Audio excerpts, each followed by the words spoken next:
Well folks, welcome back to the workshop. Today we have a little something different for you. This is a Virutex MC16L. This is a door lock morticer, or a self-feeding door lock morticer. Now you'll be familiar with stuff like this. Anyone who does door work or carpentry, you get door mortising jigs that clamp onto the edge of a door. This here is a completely self-feeding door morticer with the actual router built on.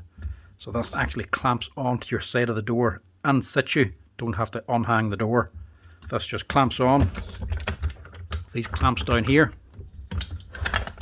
There's a ratcheting handle down on the back. So if you switch the machine on, this long spindle turns. You crank the handle and this goes back and forth and self-feeds down. So it goes back and forth to the exact height of your door mortise and goes down to the depth you set for the actual depth of your door lock. It's a complete all-in-one self-feeding door morticer. So if you've got a lot of doors to hang, or if you're doing it for a living, these here are a lifesaver. It's a massive time-saving machine. Not only is it self-feeding, but it's easy to set up as well. On the edge, you've got these two clamps. You clamp it onto the door no matter what the width.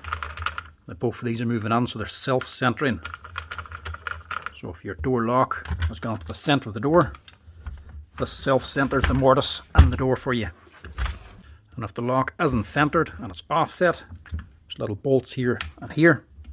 You can loosen these and slacken the whole clamp assembly up or down to allow for the offset. The depth of your lock can be adjusted here.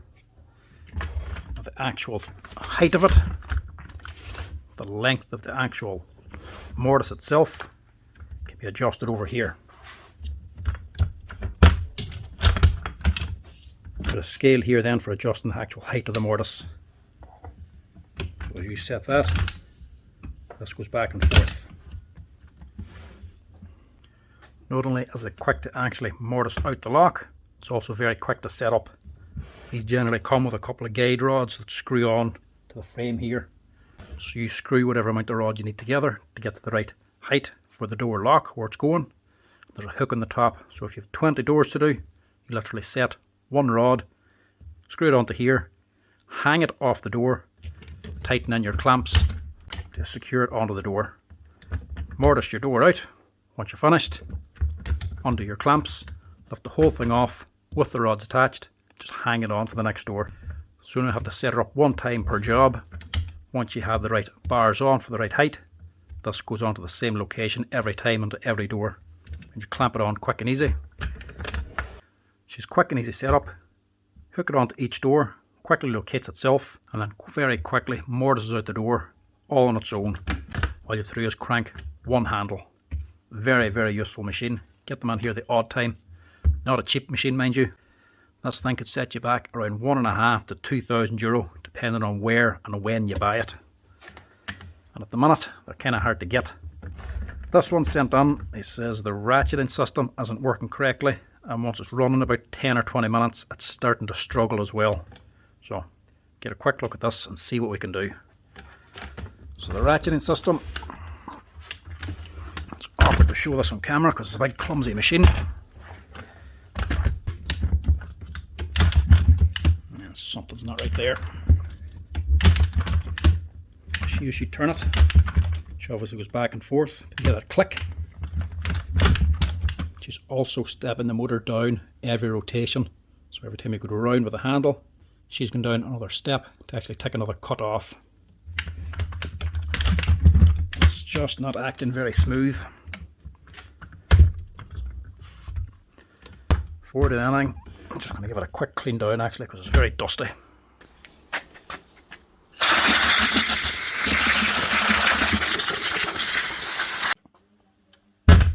Okay, that's her cleaned a little bit. I can actually see what the first problem is. So here we have the ratcheting system. This handle's turning this crank, which turns this bar back and forth. A scale on here for the higher up or lower down you put this bar, the more of a throw you put on for your mortise. As you can see in this, There's something missing.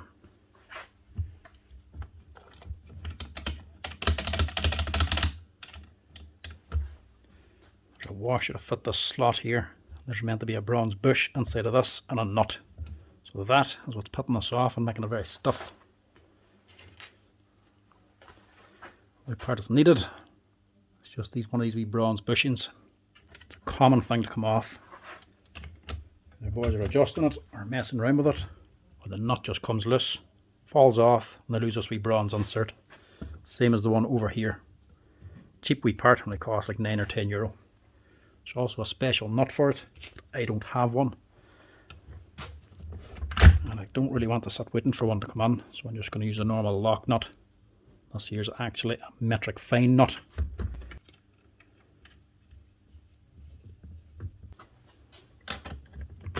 You also get a metric fine 1.5mm, but also 1.25 you need.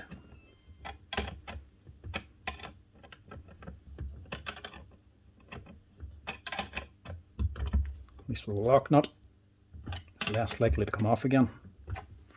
That should make that run a bit smoother.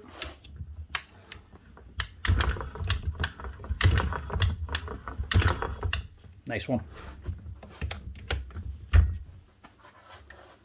Now, the next thing is, does she run, I suppose?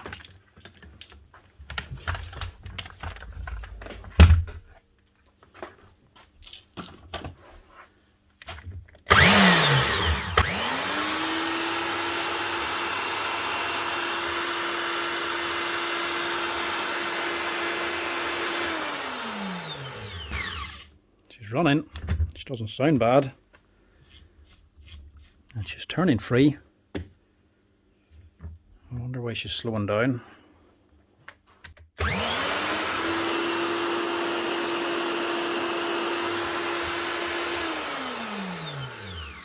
Not to say there's any sparks or anything.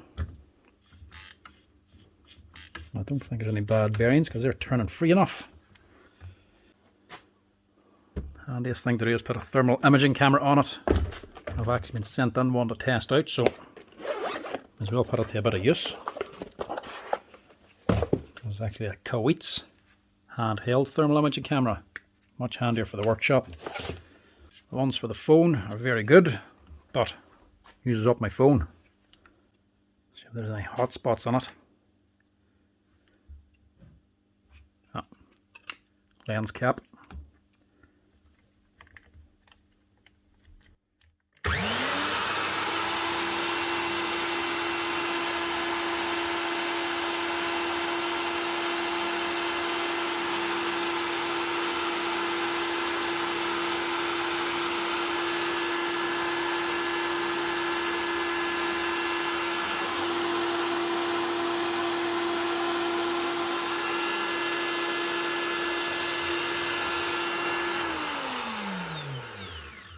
Look at that, straight away. Look how hot that bearing is. It's already up at 78 degrees.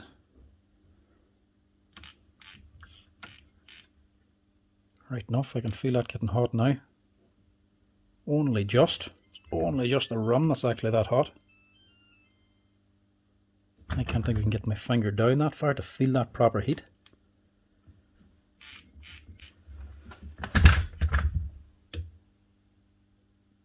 And that one up there is not much better. A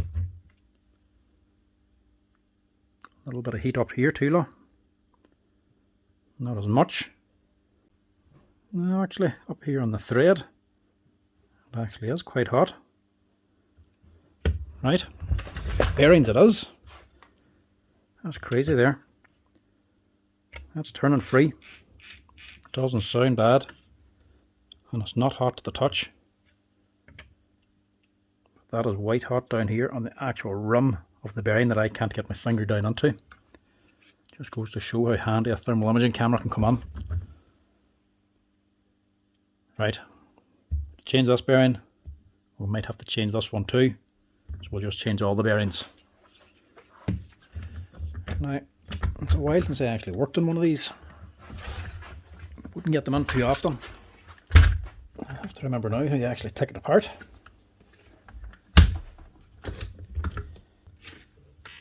First thing is get the butt off. She's not coming apart unless that's taken off.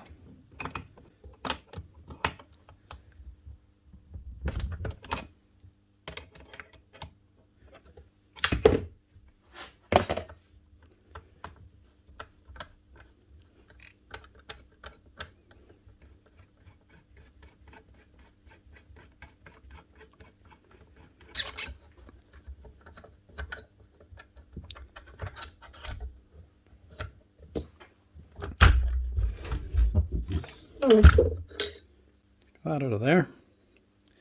That's just your spindle. The actual cutter, it's just down here in the end. It's actually just screwed on as well. You can clamp that in the vise and actually unscrew the spindle from it. The actual spindle as well have these wee spiral cuts. What they're for is to locate into these roll pins inside the bronze bush and here. There's 3 of them on there.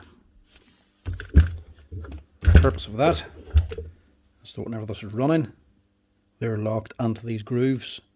So whenever this spins, it's forcing the bearing to spin. So that keeps this nice and centered and steady. Gives you a very good cut.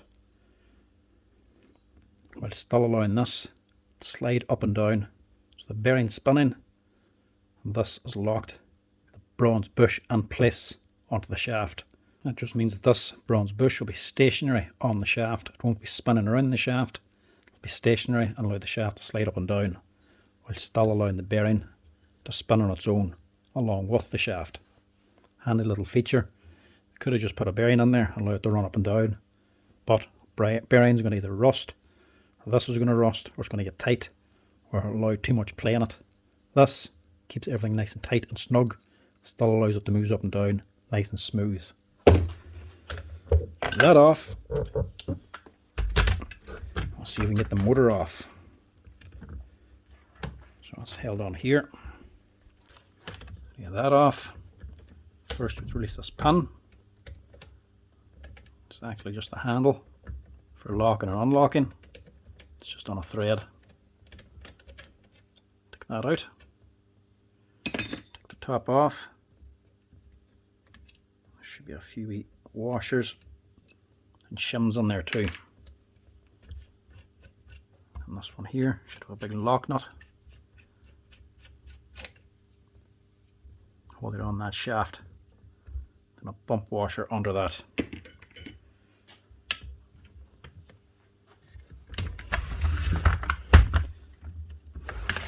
That gives this thing its spring to take it back and forth. There's 2 pneumatic rams here, here and here. These can be a bit of a torture sometimes.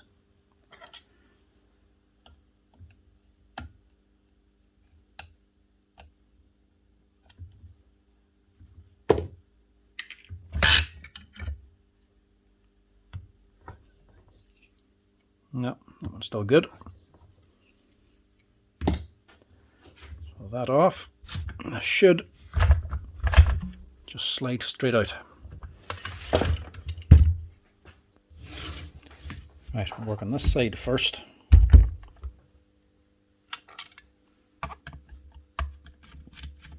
First, just get the brushes out in case we break them whenever we take the actual motor housing off.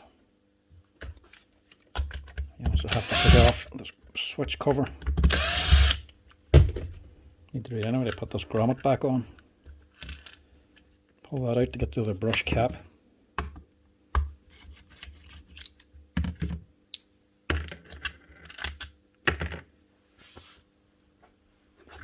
Actually, I'll just screw that on again to keep it in place.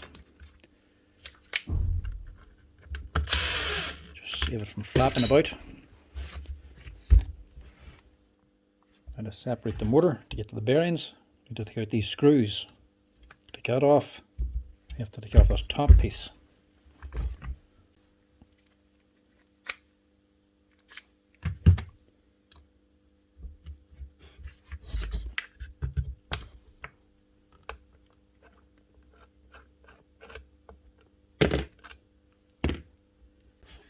Before we can take anything off, leave this here nut on top off. There's two wee cuts out here. This looks like a washer. There's two wee catches here for actually grabbing to unscrew it. This is a nut. We have to actually get that off. To unscrew it, we need to lock the spindle. There's nothing on here to actually lock, apart from this hole.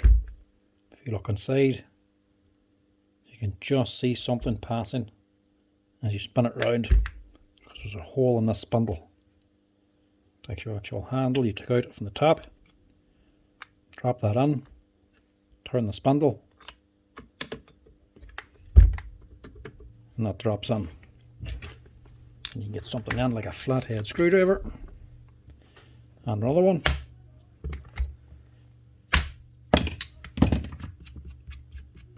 To slacken that off.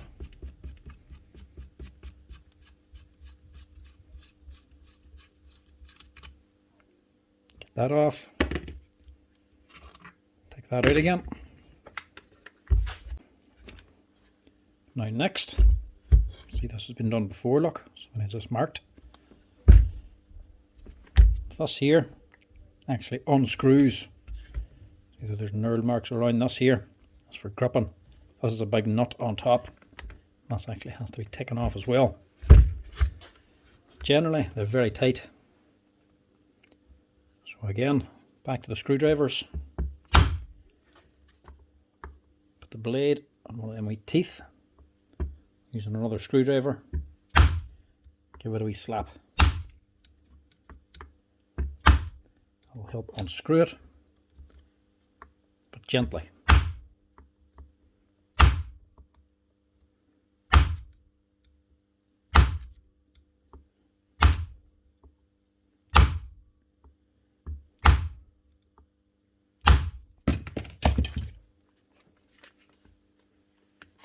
There we go. Get that off. Then we can take this whole assembly off the rail guide. Now we can get onto the actual router part of it, the motor section. 4 screws now to just take this off.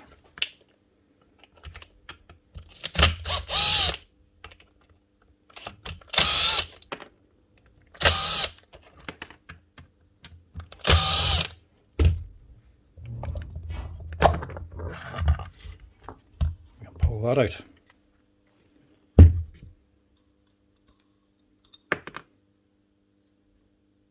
See, it's been rubbing here too long. So that bearing has been bad.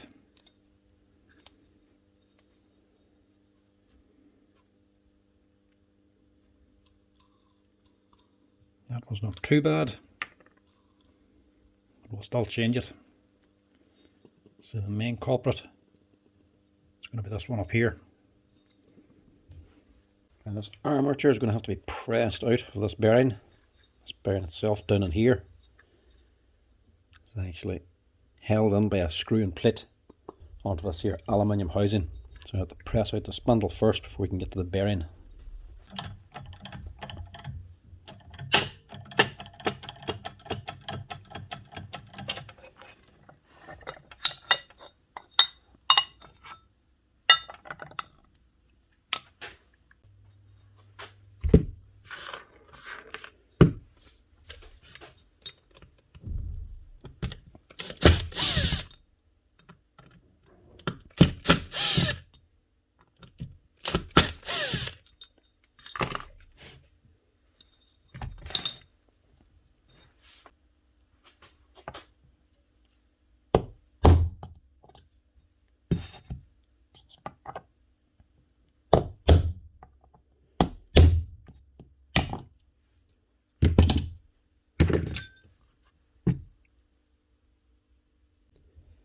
SKF, made in Italy, 6003. And this one's probably a 608, I would imagine.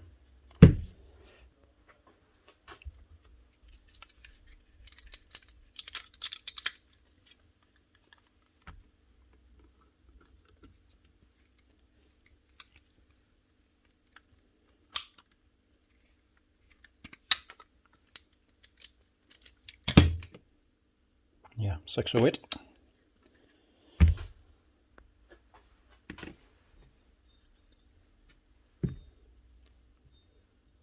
So you put your wee felt sleeve on first, then the bearing. Actually, seems there's a bit of bearing lock in there. We'll put some on too, because it is just a little bit of a slack fit.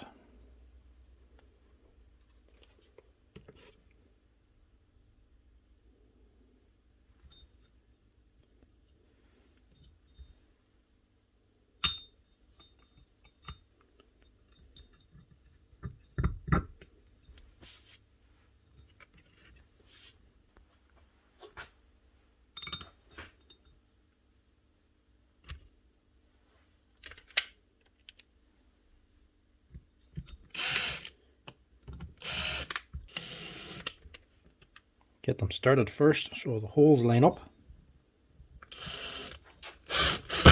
then drive them home.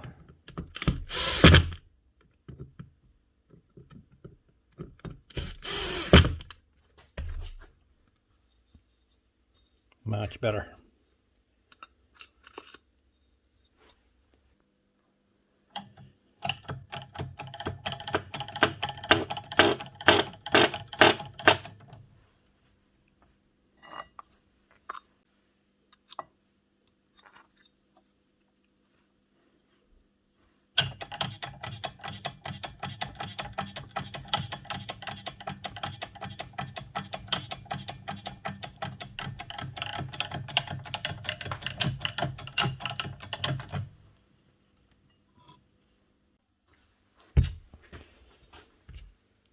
Now, when them changed, should be able to put this back together, or at least start. So we still have this other bearing to change as well.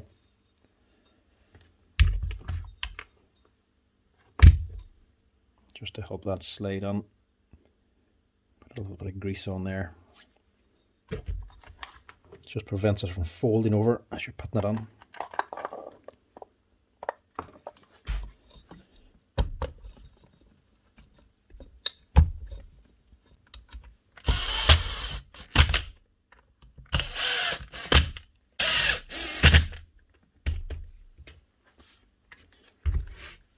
Put the brushes back in now. Nothing wrong with these brushes. Plenty of meat left in them there. There's no need to change them.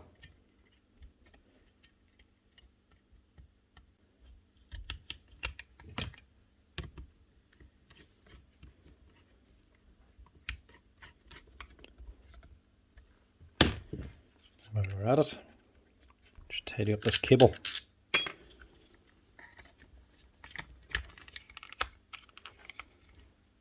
Somebody's clearly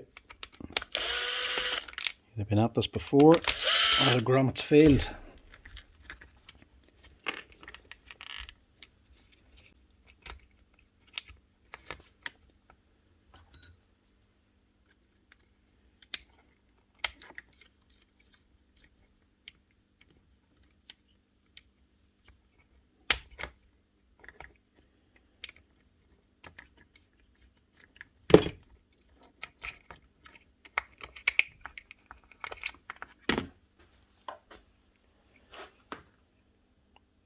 And the grommet has actually failed, so we'll replace that. And just stick in a Bosch one instead.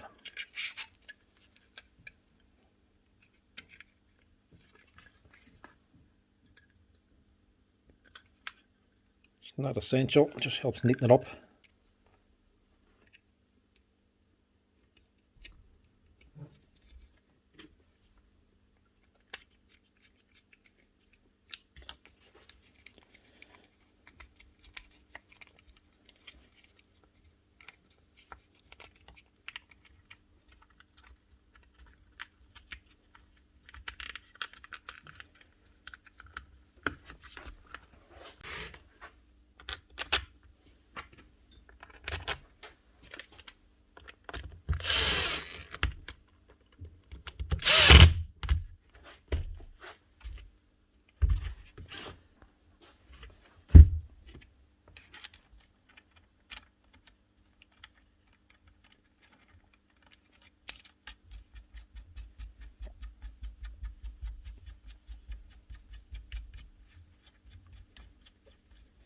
of the actual spindle as well for your armature, this thread. Never take any chances with it. If the nut doesn't go on, or the collet nut doesn't go on right, never force it. Be very careful when you're using the bearing press or anything. Don't damage them threads. Mess them threads up, you're buying a new motor.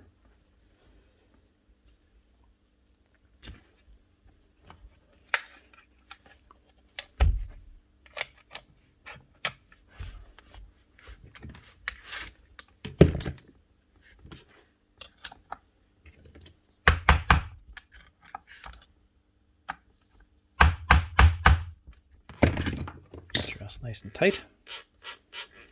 Spot on. Now obviously orientation on this is not an option.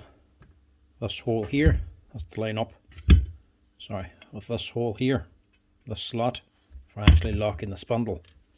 This other hole just lines up to here. So it has to go on this way. As you can see, somebody's done this before. Put marks on. Another mark there, another mark there, and even one there. Look.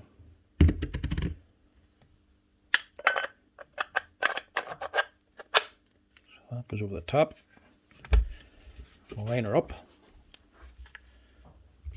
and then put this big nut back on. Hand tight should be suffice. Just in case, I'm going to give it a little tap.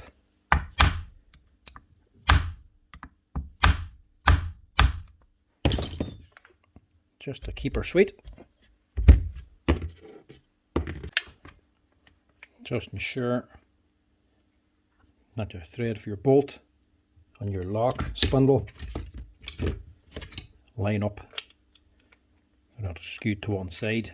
Make sure they're nice and centered in this hole. And to hold this big nut up in place, stop it from rotating, it's just a sweet clamp and a socket head bolt.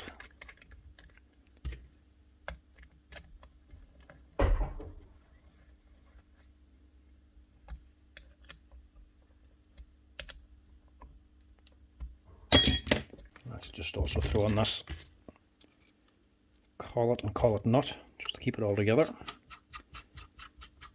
Don't lose anything.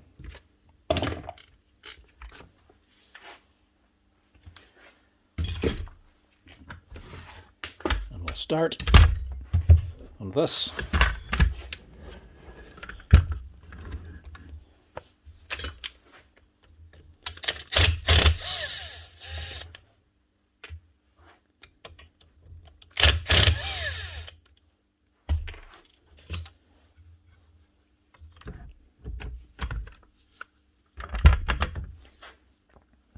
This is only a bronze insert, so you don't want to damage that. That's going to be very soft.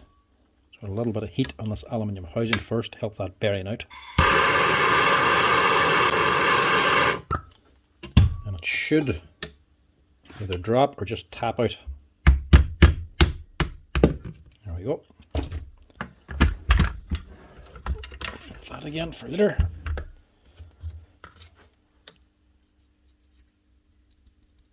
Yeah, that's the main problem there.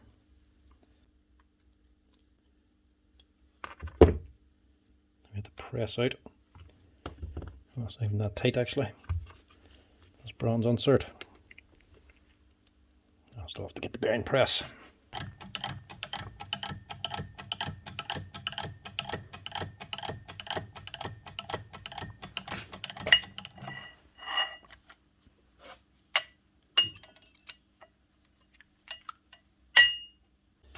Now, as you're taking them out, just don't lose little roll pins on here.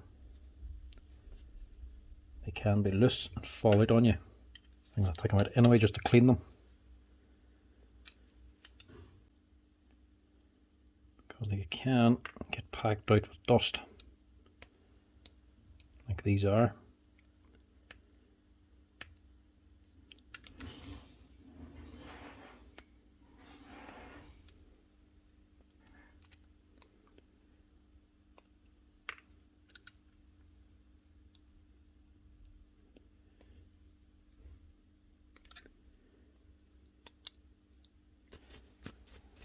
Give the holders a little clean while you have it out, and then give it a wee taste of grease as well, just to help it move nice and smooth.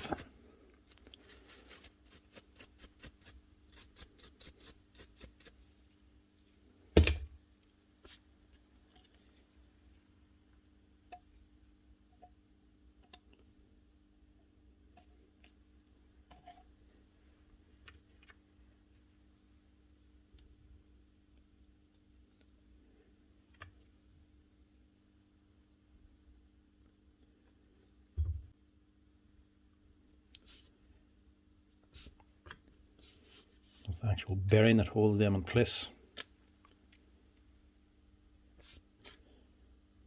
Bearing is a 6004. That's a nice NSK bearing.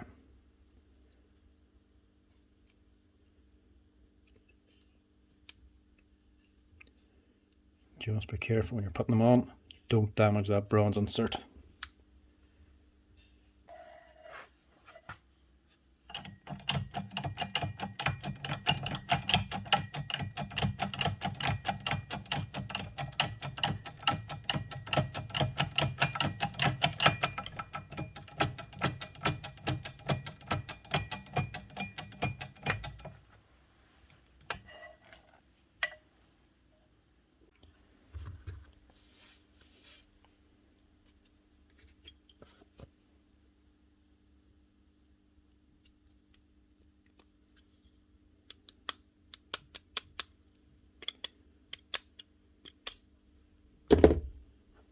And that's her. Help that go on again. Let's get out the blowtorch.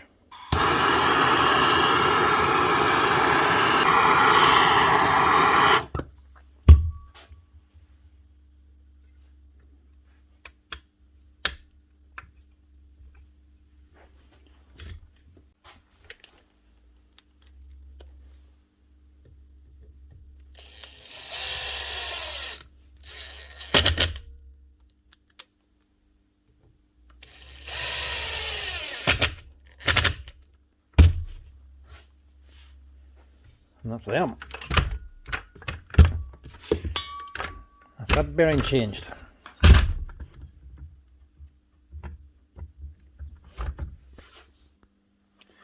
Before you put the two halves on, just give it a bit of a wire brush and clean out the bores. Just make sure there's nothing blocking or snagging the inside of there. Now you can marry the two halves back up again.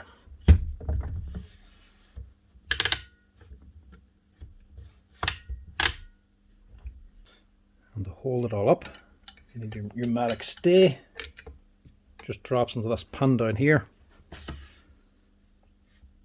and slides in there. And it's just this one C-clip to hold that stay in place.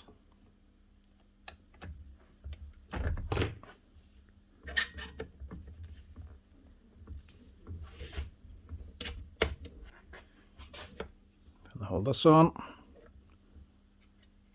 Wee spring washer, thick washer.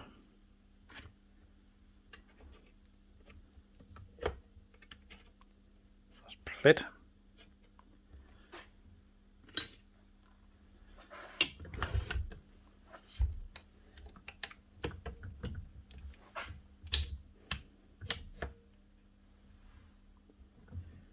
And you need to line up the hole. Put this on.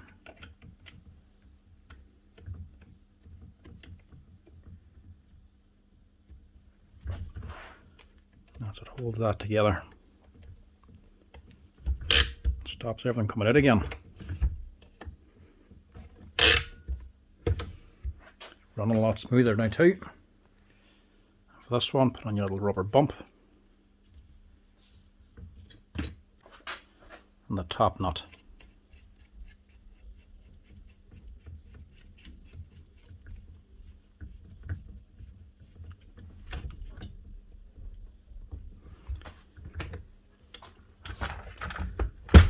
and we can refit the blade with a cutter.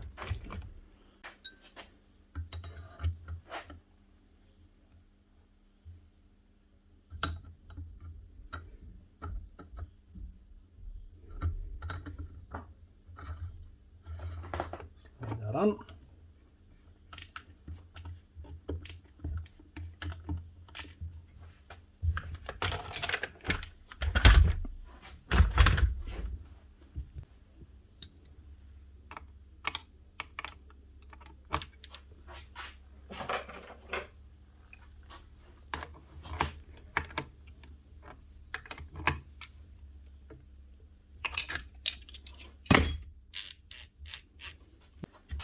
That should be her.